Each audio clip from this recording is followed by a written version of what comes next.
আমার স্বামী আমাকে দিয়ে অনেক কাজ করাতো, আর আমি যখন ক্লান্ত হয়ে যেতাম তখন সে আমাকে এক গ্লাস ঠান্ডা দুধ খেতে দিত। সেটা খাবার পর আমার আর জ্ঞান থাকতো না। একদিন আমি দুধটা খাই না, আর সেই রাতে আমার সাথে যা হলো। একজন স্ত্রী তার স্বামীর জন্য সব কিছুই করতে পারে, আর সম্পর্কটা বাঁচিয়ে রাখার জন্য সে নিজেকে বলিদানও দিতে প্রস্তুত থাকে। এরকম মহিলারা মাঝে মাঝে সম্পর্কের বাঁধনে জড়িয়ে পড়ে আর ভালোবাসার জালে ফেঁসে যায়। আমার সাথে এমনটাই হয়েছিল। আমি রান্নাঘরটা পরিষ্কার করে যখন ঘরে আসি, তখন সতীশ ঘর থেকে বেরিয়ে যায়। ঠান্ডা দুধের গ্লাস টেবিলে রাখা ছিল। রোজকারের মতন আজও সতীশ আমাকে দুধটা খেয়ে নেবার হুকুম দেয়। কিন্তু আজ আমার দুধ খেতে ইচ্ছে করছিল না। আমার মাথা কাজ করছিল না। বাড়ির সব কাজকর্ম করে আজ আমি অন্য দিনের থেকে একটু বেশি ক্লান্ত হয়ে পড়েছিলাম। আমার ননদের উপরে আমার খুব রাগ হচ্ছিল, যারা উঠে এক গ্লাস জলও গড়িয়ে খেত না। আমি সবে রান্নাঘরটা পরিষ্কার করে বেরোচ্ছিলাম, তখনই আমার বড় ননদ আমাকে এক গ্লাস শরবত আর জলখাবার বানানোর হুকুম দেয়, কারণ তার কিছু বন্ধুরা রাতে বাড়িতে আসবে।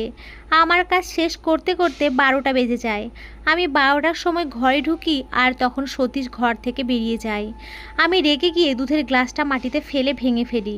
তারপর আমার মনে হলো যে সতীশ কিছু কাজের জন্য ঘর থেকে বেরিয়েছে। সে যদি ফিরে এসে দেখে গ্লাসটা মাটিতে পড়ে আছে, তখন সে খুব রেগে যাবে।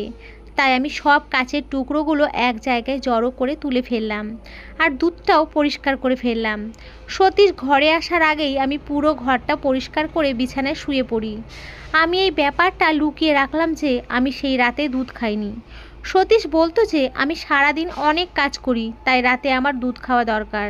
কিন্তু মানুষ নিজের রাগ কতক্ষণ মনের ভেতরে চেপে রাখতে পারে, কখনো না কখনো সেটা বেরিয়েই আসে। আর আজ আমি দুধের গ্লাসের উপর রাগটা দেখিয়ে ফেলেছি। সতীশ ঘরে এসে আমাকে শুয়ে থাকতে দেখে আমার পাশে বসে আর টুকটাক কথা বলতে থাকে। কিন্তু আজ আমার মাথাটা খুবই গরম ছিল, তাই আমি কোনো কথা না বলে চোখ বন্ধ করে ফেলি। আমি কোনো কথার উত্তরও দিই না, কারণ আমি চাই না যে আজ সতীশের সাথে আমার ঝগড়া হোক। অন্যদিন দুধটা খাওয়ার পরই আমার ঘুম চলে আসতো, কিন্তু আজ কেন জানি না আমার ঘুম আসছিল না। হয়তো আমি দুধ খাইনি বলে, কিংবা আমার রাগের কারণে ঘুম আসছে না। আমি চোখ বন্ধ করে কিছুক্ষণ পরে সতীশ চুপ করে যায়। ও হয়তো ভাবে যে আমি ঘুমিয়ে পড়েছি। তারপর সেই রাতে আমাকে এমন একটা সমস্যার মুখোমুখি হতে হয়, যেটা আমার জীবনটাই নষ্ট করে দেয়। আমি কোনোদিনও ভাবিনি যে আমার স্বামী আমার সাথেই এত বড় খেলা খেলতে পারে। ভালোবাসা আর দায়িত্ববোধের নামে আমার স্বামী আমার সাথে যেটা করে সেটা অবিশ্বাস্য। সেই রাতে আমি বুঝতে পারি যে সতীশ রোজ আমাকে ঠান্ডা দুধ কেন খেতে দিত। সেই রাতে যা হয়েছিল, তারপর তো আমার নিজের পায়ে উঠে দাঁড়ানোই মুশকিল হয়ে গেছিল। আমার গোটা শরীর কাঁপছিল। আমি ঠিক করে ফেলেছিলাম যে এরপর আর এক মুহূর্ত আমি এখানে থাকবো না। আপনারাও শুনলে চমকে যাবেন যে আমার সাথে কত বড় বিশ্বাসঘাতকতা করা হয়েছিল। আমার নাম সোনাম। আমি একটা শিক্ষিত ও ভালো পরিবারের মেয়ে। আমি 2 ঘন্টা ধরে বাসন মাজছিলাম, আর কোমরের ব্যথার কারণে আমার চোখে জল আসে। তখন আমার মা বাবার কথা খুব মনে পড়ছিল। আমি আমার বাবার খুব আদরের মেয়ে ছিলাম। বাবা আমাকে মাথায় তুলে রাখতেন, কিন্তু ভাগ্য আমার সাথে এমন খেলা খেলেছিল যে আমি বিয়ের পর 1 মিনিটও চুপ করে বসে থাকার সময় পেতাম না। বাবা আমাকে সতীশকে বিয়ে করতে অনেকবার বারণ করেছিলেন, কিন্তু তখন আমার মাথায় ভালোবাসার ভূত চেপেছিল। তাই আমি বাবার কথা অমান্য করে সতীশকে বিয়ে করি। মা বাবার বিরুদ্ধে গিয়ে আমি সতীশকে বিয়ে করেছিলাম। আমার বিয়ের 4 মাস হয়েছে, আর এই 4 মাস আমি আমার নিজেরই বাড়িতে চাকরানির মতো কাজ করতাম। এমন একটা দিনও হয়নি যেদিন আমি পুরো ক্লান্ত হয়ে শুতে যাইনি। আমারও তো কষ্ট হয়। আজও আমার শ্বশুর বাড়ির লোকেরা খেয়ে সব বাসনপত্র ফেলে দিয়ে গেছে, আর আমি 2 ঘন্টা ধরে সেই বাসন মাজছি।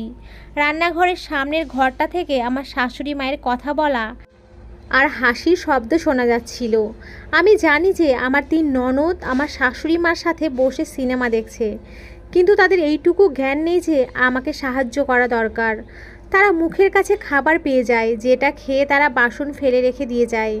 তারা রান্নাঘরে ঢোকে না, আর ঢুকবেই বা কেন? আমার মতন বিনা পয়সায় একটা কাজের মেয়ে পেয়েছে যে। আমার চোখে জল চলে আসে। এই চোখের জলটা আমার কোমরের যন্ত্রণার জন্য, নাকি আমার দুর্ভাগ্যের জন্য, নাকি আমার সতীশকে অন্ধের মতো ভালোবাসার জন্য, তা আমি বুঝতে পারছিলাম না। আমার স্বামী আমাকে কথা দিয়েছিল সে আমাকে খুব সুখে রাখবে, কিন্তু সুখ তো দূরের কথা, সে আমাকে এক মুহূর্তের জন্য শান্তিও দিতে পারেনি। আমি সতীশকে ভালোবাসতাম, তাই আমি এত কিছু সহ্য করছিলাম, না হলে আমি এক মুহূর্তই বাড়িতে থাকতাম না। সতীশ আমাকে বাড়ির সব কাজ করার দায়িত্ব দিয়েছিল, আর আমি ভালোবাসার খাতিরে সব মেনেও নিয়েছিলাম। মেয়েরা পুতুলের মতো নরম হয়, তাদেরকে দুটো ভালোবাসার কথা বললেই তারা গলে জল হয়ে যায়। আমিও সেরকমই ছিলাম। সারাদিন খেটে ক্লান্ত হয়ে যখন আমি রাতে শুতে যেতাম, তখন আমার স্বামী আমাকে ভালোবেসে দুধ খাওয়াতো, আর তারপর দুটো ভালোবাসার কথা বললেই আমি সারা দিনের ক্লান্তি ভুলে স্বামীর প্রেমে মগ্ন হয়ে যেতাম। মনে হতো আমার স্বামী আমাকে খুবই ভালোবাসে। আমি ভুলে যেতাম যে সারাদিন বাড়ির সব কাজ আমি একা হাতে করতাম, আর বাড়ির সবাই আমার ওপরে হুকুম চালাতো। আমার বিয়ের পরের দিন থেকেই এসব চলছিল। বিয়ের প্রথম রাতে যখন সতীশ ঘরে আসে, তখন আমি ভেবেছিলাম সে আমার রূপের প্রশংসা করবে আর দুটো ভালোবাসার কথা বলবে, কিন্তু এর কোনোটাই হয় না। সতীশ আমাকে নিজেই পছন্দ করে বিয়ে করেছিল। সে আমার জন্য তার বাড়ির লোকেদের থেকে অনেক কথাও শুনেছিল। আমি ভেবেছিলাম বিয়ের প্রথম রাতটা আমার জীবনের সব থেকে সুন্দর রাত হবে। সেই রাতে সতীশ আমাকে এমন একটা কথা বলেছিল যেটা আমি একেবারেই আশা করিনি। আমি নতুন বউ ছিলাম, আমি এখন কি করে আমার স্বামীর কথা অমান্য করব? আর সতীশ এটা খুব ভালো করেই জানতো। তাই আমি সতীশকে কথা দিই যে ও যা বলবে আমি তাই করব। তারপর সতীশ আমাকে নিজের হাতে ঠান্ডা দুধ খাওয়ায়। তারপর আমি গভীর ঘুমে ঘুমিয়ে পড়ি। সকালবেলা আমার ঘুম ভাঙে আর আমি দেখি যে সতীশ আমার আগেই উঠে পড়েছে। এটা দেখে আমার লজ্জা লাগে। আমি বুঝতে পারছিলাম না আমি এত ঘুমিয়ে কি করে পড়লাম। আমি সতীশের কাছে ক্ষমা চাই, আর সে অদ্ভুত চোখে আমার দিকে তাকায় আর বলে, বিয়ের প্রথম রাতে কেউ ঘুমোয় নাকি? মনে হয় তুমি খুব ক্লান্ত ছিলে, তাই এত তাড়াতাড়ি ঘুমিয়ে পড়েছিলে। সতীশ নিজেই প্রশ্ন করে, নিজেই তার উত্তর দিয়ে দেয়। তারপর সে একদম নর্মাল হয়ে যায়। বিয়ের সব পার্টি শেষ হয়ে যায়, আর সতীশ আমাকে পার্টির সময়ও মনে করে দিয়েছিল যে আমি ওকে যেই কথা দিয়েছিলাম সেটা আমাকে রাখতে হবে। আমিও তার কথায় রাজি হয়েছিলাম। আমি একজন শিক্ষিত লেখাপড়া জানা মেয়ে ছিলাম, কিন্তু আমি জানতাম যে আমার স্বামীর খুশিতেই আমার খুশি। পার্টি শেষ হবার পরের দিন থেকেই আমি আমার কথা রাখতে শুরু করি। বিয়ের প্রথম রাতে সতীশ আমাকে বলেছিল আমি যেন তার বাড়ির লোকের সেবা করি আর বাড়ির সব কাজকর্ম নিজের হাতেই করি, যাতে আমি বাড়ির সবার মন জয় করতে পারি, আর খুব তাড়াতাড়ি আমরা একটা সুখী পরিবারের মতন জীবন কাটাতে পারি। সে আমাকে বলেছিল সেই বাড়িতে শাশুড়ি বৌমার ঝগড়া দেখতে চায় না, তাই আমাকে আরাম ত্যাগ করতে হবে আর শাশুড়ির কথা মেনে চলতে হবে। তার কথাটাও ভুল ছিল না, কারণ সে আমাকে বিয়ে করার জন্য তার মা আর বোনেদের বিরুদ্ধে গিয়েছিল। তাই জন্য আমি তার কথা মেনে নিয়েছিলাম। কিন্তু যত দিন যায় আমার মনে হতে থাকে আমি মানুষ থেকে একটা মেশিনে পরিণত হয়েছি। ভোর 4টের সময় উঠে আমি কাজ শুরু করতাম, আর রাত 11টা অবধি আমার কাজই শেষ হতো না। রান্না করা থেকে কাপড় কাচা সব কাজ আমাকে একা হাতেই করতে হতো। বাড়িতে আমার 3জন আইবুড়ো ননদ ছিল, কিন্তু তারা সারাদিন আরাম করত। সারাদিন আমার শাশুড়ির সাথে বসে গল্প করত, নয়তো নিজেদের ঘরে শুয়ে থাকতো, আর আমি একা হাতে বাড়ির সব কাজ করতাম। আমার ননদদের দেখে আমি অবাক হয়ে যেতাম। তাদের দেখে মনে হতো না তারা কোনো মিডিল ক্লাস ঘরের মেয়ে। তারা সব সময় সেজে গুজে নতুন জামা কাপড় পরে থাকতো, যেন তারা এক্ষুনি কোনো বিয়ে বাড়িতে যাবে। আমার শাশুড়ি মাও খুবই সেজে গুজে বিছানায় শুয়ে থাকতো, আর শুয়ে শুয়ে পুরনো সিনেমার হিরোদের দেখে মজা নিত। তারা শুধু একটা কাজই করতে পারতো না, সেটা হলো বাড়ির কাজ। আমার বিয়ের 1 মাস হয়ে গেছিল, আর এই 1 মাস আমি খেটে খেটে পাগল হয়ে গেছিলাম। বিয়ের পর থেকেই আমি একবারও আমার বাপের বাড়িতে যাইনি। একদিন রাতে আমি সতীশকে বলি সে যেন তার বোনেদের বলে বাড়ির কাজে হাত লাগাতে, কারণ আমার উপরে বড্ড বেশি চাপ পড়ে যাচ্ছে, আর আমি কিছুদিনের জন্য আমার মায়ের কাছে যেতে চাই। এটা শুনে সতীশের ব্যবহার খুব খারাপ হয়ে যায়। সে আমাকে বলে, আমাদের বিয়ের মাত্র 1 মাস হয়েছে, আর এর মধ্যেই তুমি তোমার বাপের বাড়ি যাওয়ার কথা বলছো? কি এমন করতে বলা হয়েছে তোমাকে? শুধু বাড়ির কাজটুকুই তো করতে বলা হয়েছে। আমি তোমার জন্য সবার সাথে ঝগড়া করেছি, তোমাকে বিয়ে করেছি, আর তুমি আমার জন্য এইটুকু করতে পারবা না? আমার বোনেরা এখন অনেক ছোট, আমি চাই না তুমি থাকতে ওরা বাড়ির কাজ করুক। সতীশের কথা শুনে আমি অবাক হয়ে যাই। 18 থেকে 20 বছরের মেয়েদের সে ছোট বলছে। আমার বয়সও ওদের কাছাকাছি ছিল। ওরা যেইভাবে সারাদিন সেজেগুজে ঘুরতো, দেখে মনে হতো ওরা নতুন বউ আর আমি ওদের চাকরানি। কিন্তু এসব কথা আমি সতীশকে বলতে পারলাম না, কারণ এই প্রথমবার আমি তার এমন খারাপ ব্যবহার দেখলাম। তাই আমি চুপ করে গেলাম। আমার সাথে কেউ কোনো দিন এইভাবে কথা বলেনি, আর আমি সতীশের থেকে এই রকম ব্যবহার আশাও করিনি। ওর জন্য আমি আমার মা বাবার বিরুদ্ধে গেছিলাম। আমি একটা শিক্ষিত মেয়ে ছিলাম, আমি একটা প্রাইভেট স্কুলে চাকরি করতাম। যখন সতীশ আমার জীবনে আসে তখন আমি নিজেকে খুব ভাগ্যবতী মনে করেছিলাম যে আমি তার মতন একজন সুন্দর দেখতে ও বড় মনের ছেলেকে পেয়েছি। কিন্তু তখন কি আর আমি জানতাম যে বিয়ের পর আমাকে এত কিছু ত্যাগ করতে হবে? কিন্তু ব্যাপারটা যদি শুধু আত্মত্যাগের হতো তাহলে আমি মেনেও নিতে পারতাম, কিন্তু ব্যাপারটা তার থেকেও বেশি গম্ভীর হয়ে উঠেছিল। আমি যখনই সতীশকে জিজ্ঞেস করতে যেতাম যে আর কতদিন আমাকে এইভাবে আমার শখ আহ্লাদ সব ত্যাগ করে সবার সেবা করে যেতে হবে, তখনই সে খুব রেগে যেত, আর কিছুক্ষণ পরই সে আমাকে ভালোবাসার কথা বলতে শুরু করতো। আমি যখন খুব ক্লান্ত হয়ে রাতে ঘরে আসতাম তখন সতীশ এক গ্লাস দুধ নিয়ে আমার জন্য অপেক্ষা করত। সে আমাকে খুব ভালোবেসে সেই দুধটা খাওয়াতো আর বলতো, সোনাম, আমি জানি আমার জন্য তোমাকে অনেক কষ্ট করতে হচ্ছে, কিন্তু আর কয়েকটা দিনের ব্যাপার। একবার আমার মা তোমার উপরে নরম হয়ে গেলেই তোমাকে আর এসব করতে হবে না। এইসব কথায় আমি ভুলে যেতাম আর চুপচাপ দুধটা খেয়ে নিতাম। তারপর ওর সাথে গল্প করতে শুরু করতাম। কিছুক্ষণ পর আমার এত ঘুম পেত যে আমি গভীর ঘুমে ঘুমিয়ে পড়তাম, আর আমার যখন চোখ খুলতো তখন সকাল হয়ে যেত। আমি কি করে এত ঘুমিয়ে পড়তাম আমি বুঝতেই পারতাম না, কারণ বিয়ের আগে আমার ঘুম এত গভীর ছিল না। আমি রাতে অন্তত 2বার ঘুম থেকে উঠতাম। সতীশকে যখন আমি এই কথাটা বলি তখন সে বলে, এখানে তুমি খুব ক্লান্ত হয়ে যাও, তাই তুমি এত ঘুমিয়ে পড়ো। সারাদিন তুমি এত কাজ করো, তোমার শরীর আর নিতে পারে না। সতীশ নিজেই এটা বুঝতে পারছিল যে আমার উপরে কাজের অনেক বেশি চাপ পড়ে যাচ্ছে, কিন্তু তারও তো কিছু করার ছিল না। সে নিজেও অসহায় ছিল। তাই আমি তার মুখের দিকে তাকিয়ে হেসে বলি, তুমি কোনো চিন্তা করো না, তোমার জন্য আমি সব কাজ করতে পারবো। এটা শুনে সে খুবই খুশি হতো আর বলতো, সোনাম, এই জন্যই আমি তোমাকে বিয়ে করেছি, কারণ তুমি অন্য মেয়েদের থেকে অনেকটা আলাদা। তখন খুব গরম পড়েছিল। এত কাজের সাথে সাথে এত গরম আমি সহ্য করতে পারছিলাম না। সারাদিন রান্নাঘরে আমি গরমের মধ্যে থাকতাম। আমি আরও বেশি ক্লান্ত হয়ে পড়তাম। আমার ননদদের ঘরে এসি লাগানো ছিল, কিন্তু আমার সেখানে যাওয়ার অনুমতি ছিল না। আমার ঘরে শুধু একটা পাখা ছিল। আমি একদিন সতীশকে বলি, আমার ঘরেও একটা এসি লাগিয়ে দাও, যাতে আমিও রাতে অন্তত আরাম করে শুতে পারি। সে বলে, আরও একটা এসি লাগানোর ক্ষমতা আমার নেই, আর এমনিতেই তো তুমি রাতে খুবই ঘুমিয়ে পড়ো, গরম হোক কি ঠান্ডা তাতে তোমার কি এসে যায়। এটা শুনে আমি খুব বিরক্ত হই। নিজের বোনেদের জন্য সে এসি লাগাতে পারে, আর নিজের বউয়ের জন্য একটা এসি লাগাতে পারবে না। আমি যে রাতে গভীর ঘুমে ঘুমিয়ে পড়তাম সেটা তারই জন্য। সে আমাকে এত কাজ দিয়েছিল যে আমি ক্লান্ত হয়ে ঘুমিয়ে পড়তাম। আমার সতীশের উপরে খুব রাগ হয়।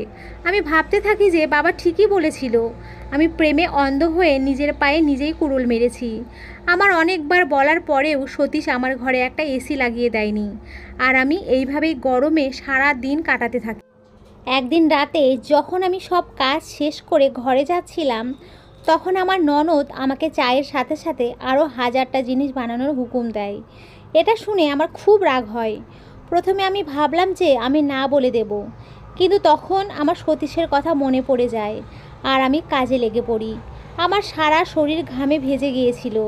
আমি কোনো রকমে আর জলখাবার বানিয়ে আমার বড় ননদকে ডেকে পাঠাই, কারণ তার ঘরে যাওয়া আমার বারণ ছিল।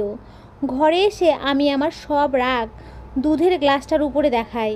তারপর সতীশ যখন ঘরে আসে তখন আমি ইচ্ছে করে তার সাথে একটাও কথা বলি না। আমি চুপ করে চোখ বন্ধ করে শুয়েছিলাম। কিছুক্ষণ পর সতীশ ঘর থেকে বেরিয়ে যায়, আর অনেকক্ষণ পরেও সে ফেরত আসে না। আমি ভাবতে থাকি সতীশ এত রাতে কোথায় যেতে পারে। আর বাইরে থেকে কিছু আওয়াজও আসছিল, যেটা আমাকে আরও চিন্তিত করে তোলে। মনে হচ্ছিল যেন বাইরে কোনো পার্টি চলছে। আমি গুটি গুটি পায়ে গিয়ে দেখি খুব হই হুল্লোড় হচ্ছিল। আমি গুটি গুটি পায়ে দরজার কাছে যাই আর একটু দরজাটা খুলে বাইরে উঁকি মেরে দেখি গোটা বাড়িতে আলো জ্বলছে। রাতের বেলায়ও বাড়িতে সব কটা আলো জ্বলছিল। তখন আমি দেখি দুটো মাতাল লোক খুব নেশা করে আমার ননদের ঘরের দিকে যাচ্ছে। আমার ননদরা এই রাতের বেলায় নতুন বউয়ের মতন সেজে গুজেছিল, আর ওদেরকে দেখে মনে হচ্ছিল না ওরা কোনো ভদ্র বাড়ির মেয়ে। ওই দুইজন মাতাল লোককে দেখে তো আমার পায়ের তলা থেকে মাটি সরে গেল। আমি ভাবতেও পারছিলাম না যে আমি যেই বাড়িতে থাকি সেখানে রাতের বেলা এই সব হয়। আর তাই জন্যই আমার বর রোজ রাতে আমাকে ঘুম পাড়িয়ে দেয়, যাতে আমি কিচ্ছু জানতে না পারি। বেশ কিছুক্ষণ পর যখন সতীর ঘরে এসে আমাকে জেগে থাকতে দেখে, তখন তার শরীর থেকে সব রং উধাও হয়ে যায়। সে তোতলাতে তোতলাতে বলে, সোনাম, তুমি ঘুমোওনি? আমি বলি, না, আজ আমি ঘুমোইনি। আজ আমি তোমার আর তোমার বাড়ির লোকেদের সব সত্যি জেনে গেছি। এবার তুমি আমাকে বলো, এই মাতাল লোকগুলো কি রোজ রাতে আমাদের বাড়িতে আসে আর এসে তোমার বোনেদের সাথে ফুর্তি করে? তুমি কীরকম দাদা যে নিজের বোনেদের এরকম নোংরা কাজ করা দেখে বাধা দাও না? উল্টে তুমি আমাকে ঘুমের ওষুধ খাইয়ে ঘুম পাড়িয়ে দাও, যাতে আমি কিছু জানতে না পারি। এইসব শুনে সতীশ প্রথমে খুবই রেগে যায় আর আমাকে চুপ করানোর চেষ্টা করে, কিন্তু সে বুঝতে পারে যে আমি সহজে চুপ করে থাকবো না। তাই সে আমার পায়ের কাছে বসে আমাকে সব সত্যি বলে দেয়। তার কথা শুনে আমার হুঁশ উড়ে গেল। আমি তার চোখে জল দেখতে পেলাম। সে আমাকে বলে যে এই বাড়িতে যেই 3জন মেয়ে আছে তারা তার বোন নয়, আর যাকে সে মা বলে ডাকে সেও তার নিজের মা নয়। ও যখন অনেক ছোট ছিল তখন ওর মা বাবা মারা গেছিল, আর ওর কাকা ওকে এই বাড়িতে ছেড়ে গেছিল।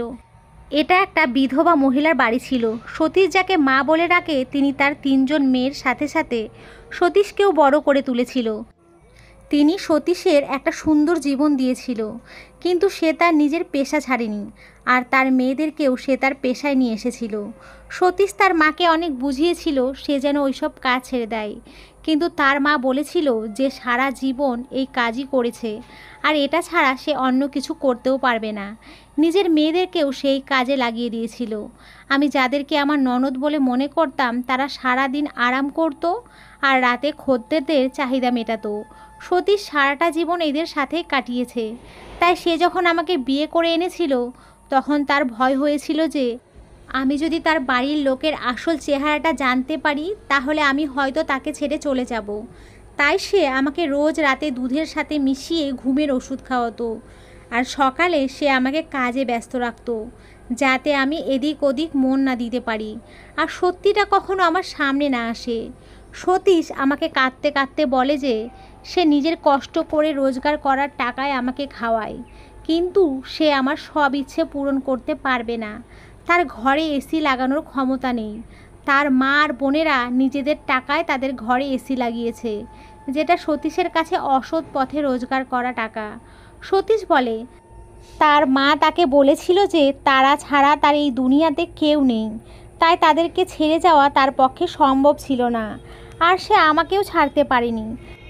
তাই সে সেই সমস্ত কাজ করতে বাধ্য হয়েছিল যেটা তার করা উচিত হয়নি। আমি তার দিকে অবাক হয়ে তাকিয়েছিলাম। তার চোখের জল আমাকে বলে দিচ্ছিল যে সে সত্যি কথা বলছে। কিন্তু আমি এমন একটা বাড়িতে থাকতে পারবো না যেখানে মহিলারা রাতের বেলা তাদের শরীর বেচে টাকা রোজগার করে। আমি সতীশকে বলি যে তার যদি এই মহিলাদের সাথে সম্পর্ক রাখার ইচ্ছে হয় তাহলে সে রাখতে পারে, কিন্তু আমি রাখবো না। সে যেন আমাকে ওদের থেকে আলাদা রাখে, না হলে আমি এক্ষুনি এই বাড়ি ছেড়ে চলে যাব। আমাদের গলার আওয়াজ শুনে সতীশের মা ঘরে আসে। তিনি সতীশের মাথায় হাত রেখে বলে, তুই এখন তোর মতন করে জীবন কাটা, আমি আর তোদের মাঝখানে আসবো না।